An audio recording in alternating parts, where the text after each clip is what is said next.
Olá, estamos de volta com o programa Direitos e Deveres, Cidadania e Ação aqui na TV Destaque. Está começando o segundo bloco do nosso programa, hoje com o advogado Adriano Rodrigues de Souza Silva falando sobre direito autoral. Clóvis, o primeiro bloco foi muito produtivo, falamos sobre vários assuntos. E agora, Adriano, a nossa questão é a seguinte. Tem o meu site, coloquei um artigo que eu elaborei sobre guarda compartilhada, sobre alimentos, ou no Clóvis do Clóvis sobre novo CPC. E a obra pode ser copiada?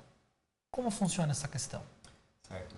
Rodrigo, a partir, como eu havia falado, a partir do momento que tanto o seu vídeo de guarda compartilhada como o seu artigo sobre guarda compartilhada no site, ele goza de proteção jurídica, ele deve ser copiado somente com a sua autorização prévia e expressa.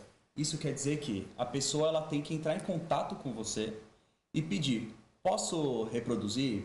Posso editar? Eu posso adaptar? Posso divulgar? Né?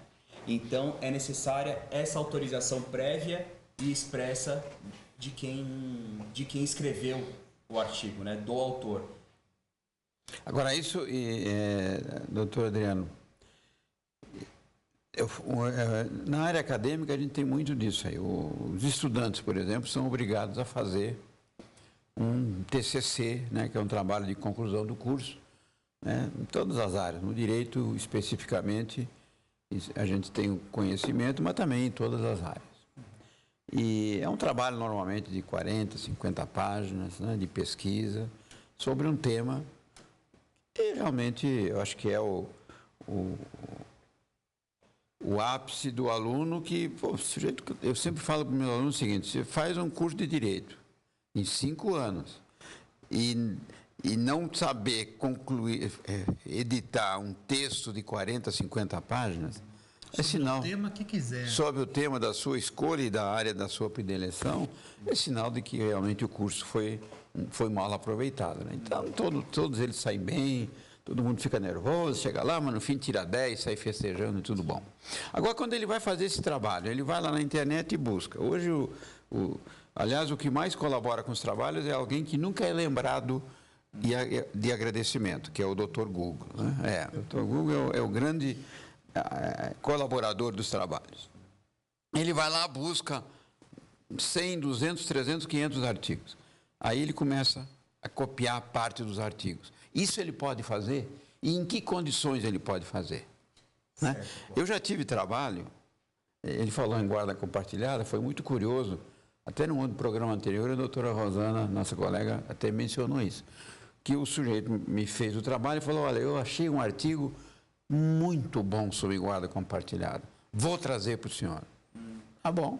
Como eu escrevi, eu tenho 3 artigos escritos no site, né, na internet, inclusive. Fiz palestra e tal. Aí ele me trouxe. Eu digo: me traz um artigo para dar uma olhada. Aí, para surpresa minha, era o meu artigo assinado por outra pessoa, né? Então, realmente foi lamentável, né? Então, eu já sofri esse ataque, né? Vamos lá, esclarece para nós. O aluno pode copiar ou não pode, e como é que ele pode copiar? Doutor Clóvis, se o aluno fizer essa cópia, ele tem que sempre colocar entre aspas, né, no caso de trabalho acadêmico, e fazer sempre a referência de quem é o autor daquele artigo. Isso porque, em direito autoral, nós temos 2 aspectos, né, que compõem o direito de autor. É o aspecto patrimonial, que é o que você pode negociar, você pode ceder, transferir, licenciar. E o aspecto moral do direito de autor. Ele tem 2 aspectos, né? O direito moral, que é o direito à paternidade e o direito à integridade da obra. Então, sempre é necessário dar o crédito do autor. Esse caso que você contou, de ter um artigo inteiro escrito por outra pessoa, é um caso flagrante de plágio, né? Que é a usurpação de obra alheia colocada como sua. Então, a pessoa, ela justamente busca esse prestígio, seja profissional, seja econômico, através da obra de outra pessoa, e coloca como sua. Então, basicamente isso. Sempre que se for utilizado uma obra alheia, é necessário dar o crédito. Seja entre aspas, de que forma que for. Por quê? Por um respeito ao direito moral de autor, né? E que é inalienável, incessível e sempre vai perdurar no tempo, até quando a obra entrar em domínio público. Certo. Domínio público é uma coisa aí que vale a pena a gente discutir, né, Rodrigo? Demais, né, Clóvis? Aliás, que a nossa lei e o doutor Adriano são muito polidos de chamar isso de plágio. Isso na minha terra tem outro nome, que não vai ficar muito bonito falar para você, querido telespectador. Doutor Adriano, aproveitando esse embalo do artigo do Clóvis, que acabou aí tendo um tormento, né? Você fez algum BO, Clóvis, alguma coisa ou não? Não, eu fiquei envaidecido. Ligou para a pessoa? Não tenho outras coisas para me preocupar. Tá certo, eu ligaria. Vai difundindo as ideias. Acho que o importante quando a gente escreve é isso aí. Tá certo. Adriano, e a petição inicial? A gente faz aquele estudo daquele processo, o cliente vai no nosso escritório, e é voltado para os nossos telespectadores advogados. Fazemos toda aquela petição bonita e às vezes mandamos uma minuta para o cliente dar uma olhada. Ainda mais se é uma ação complicada, né, Clóvis? Com muito fato, com muita controvérsia. E aí?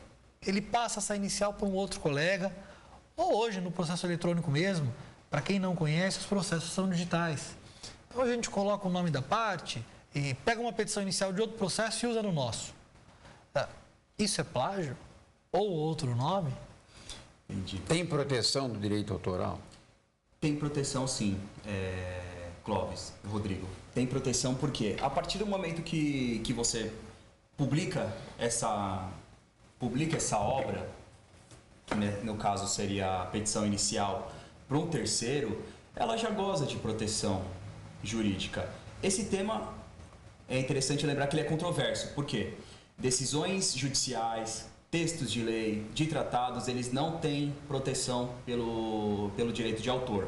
Então, acaba se fazendo muitas vezes essa mesma lógica para a petição inicial, que está ali nos autos, né?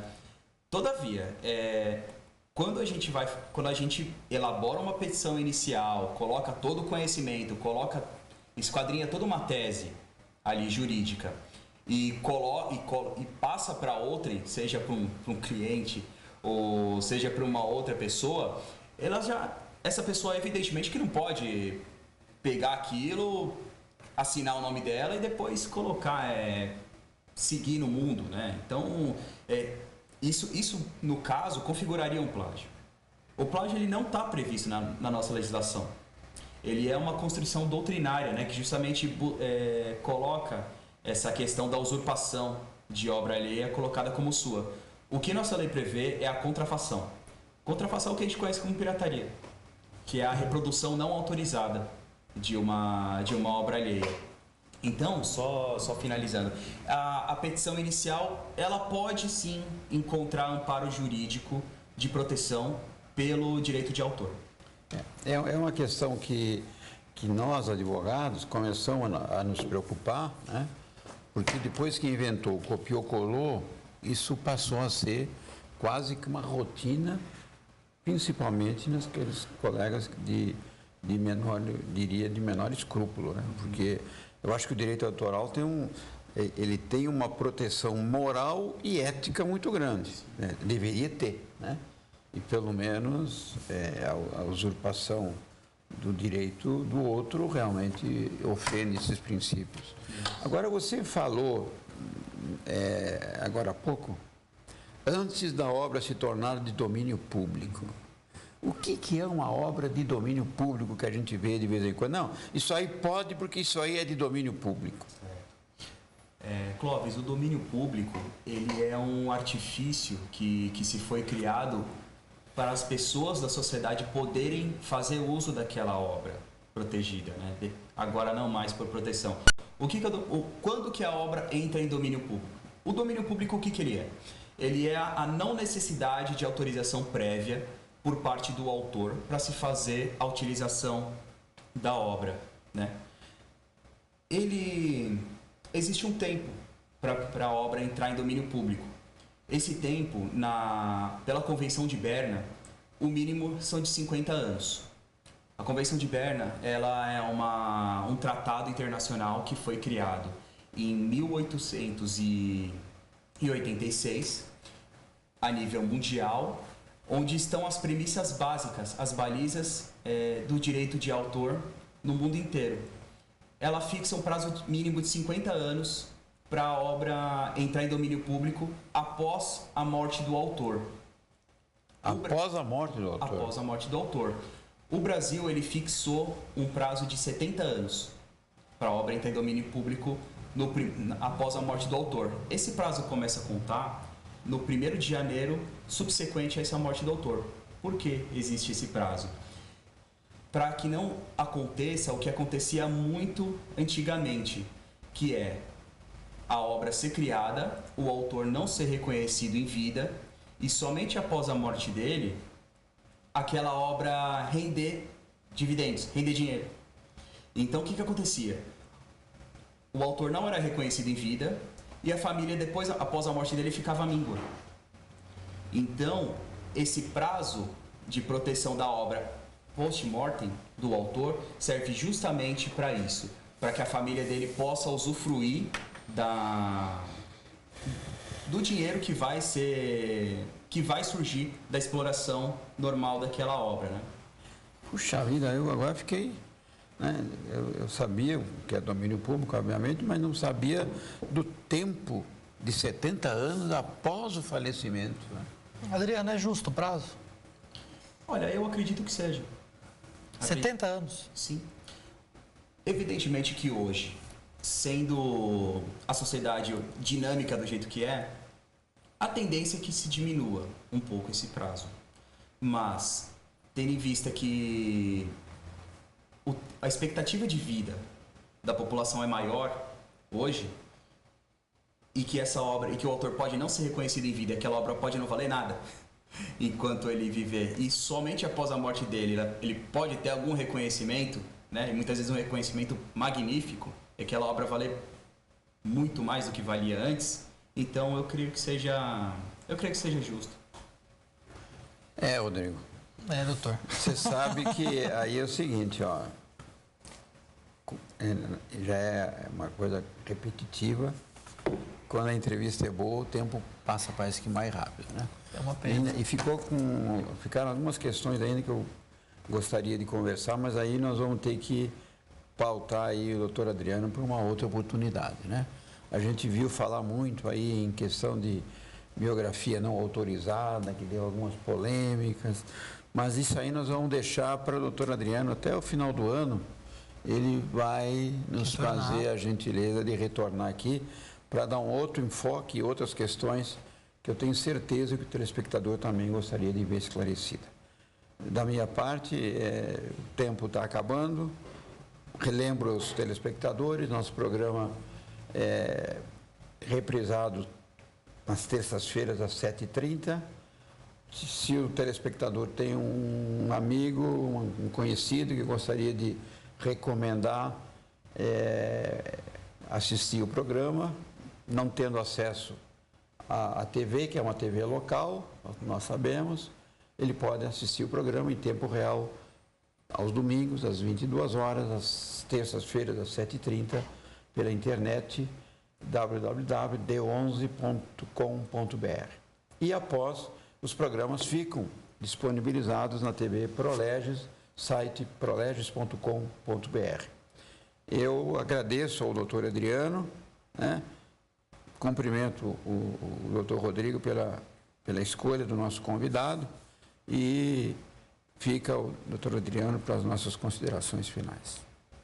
Dr. Clóvis, Dr. Rodrigo, também agradeço muito ao convite, né? O Dr. Rodrigo até que se tornou meu amigo durante o tempo em que eu fiz parte da comissão do Jovem Advogado aqui em Guarulhos, né?